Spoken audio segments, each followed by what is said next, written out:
que tu as, et même là-bas, en plus, les performances que tu as fait là-bas, parce qu'il ne faut pas oublier quand même ces 4 Mm. combats, 3 victoires, une défaite, c'est comment ça se fait qu'ils ne t'ont pas prévenu au moins 4-5 mois à l'avance, tu vois, de façon à vraiment pouvoir planifier un camp d'entraînement, même si là, tu l'as planifié, ton camp d'entraînement, j'en doute pas, mais peut-être que tu devais partir en vacances, tu as dû annuler tes vacances, je sais pas.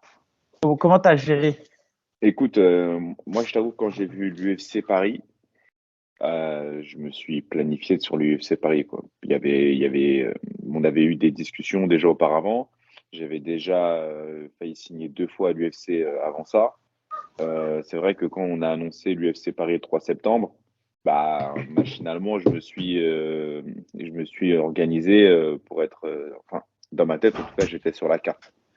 Après, il y a dans ta tête, tu es sur la carte et il y a je suis sur la carte. Et c'est vrai qu'entre les deux, même si je me suis dit je vais être sur la carte, bah, le temps où ça a été vraiment réel, il y a eu un laps de temps quand même assez long, tu vois.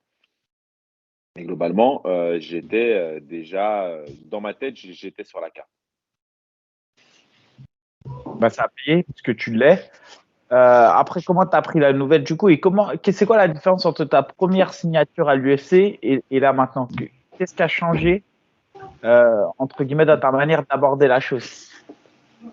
Je pense que la première fois, il y avait une espèce de forme d'insouciance. J'avais 22 ans, j'étais à ce moment-là le plus jeune Français à avoir signé à l'UFC.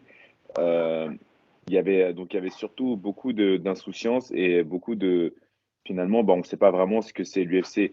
On a, euh, on a un petit peu, pour rappel, en fait, en 2014, je crois, quand je signe, ouais, en 2014, quand je signe à l'UFC, et quand je combats en 2015 avec toi, Mickaël, on est un petit peu la nouvelle génération de combattants français à l'UFC. C'est-à-dire qu'avant nous, c'était l'ancienne génération, donc Che Congo, Cyril Diabaté, Francis Carmon, etc., qui combattaient à l'UFC. Et il y avait une espèce de politique où on se disait finalement, l'UFC arrive à la fin de ta carrière. C'est un petit peu la récompense. C'est-à-dire que tu fais une grosse carrière à l'extérieur, puis ensuite, une fois que tu as un petit peu tout confirmé, bah, l'UFC vient un petit peu parachever toute la bonne carrière que tu as eue jusque-là.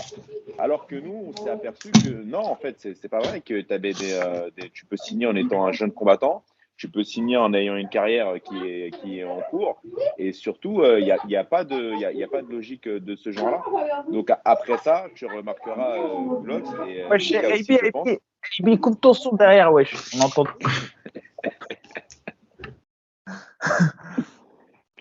Donc après ces signatures-là, bah, pour la petite histoire, il y a plein de gens qui se sont mis à parler du UFC. C'est-à-dire que tout le monde disait bah, je vais signer à l'UFC, je vais signer à l'UFC. Je fais 3 combats, je signe à l'UFC. Je fais 4 combats, je signe à l'UFC. Donc on a un petit peu finalement, je dirais, alors j'ai pas d'autres termes en tête, donc je vais utiliser celui-ci, mais vulgariser un petit peu le fait de signer à l'UFC pour un combattant français. Ce qui était un petit peu jusque-là de l'ordre de l'exceptionnel, voire de l'extraordinaire.